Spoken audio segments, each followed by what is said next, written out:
Hey everyone, welcome back to our channel. In today's video, I'm going to show you how to remove multiple Snapchat friends at once. It's pretty quick and simple.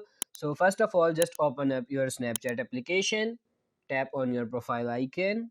So I'm on my profile right now on my Snapchat. To get there, all you need to do, then you need to scroll down and you can see the option My Friends. Click on it. Now you will see your all friend list here. So there is no way if I hit these three dots. So there is no option to multiple deletes. There is no way to highlight and delete all with Snapchat. Just like most other social media platforms, you can't just delete pupils. You have to know hold down to their name and then tap on delete. So you have to do for each and everyone.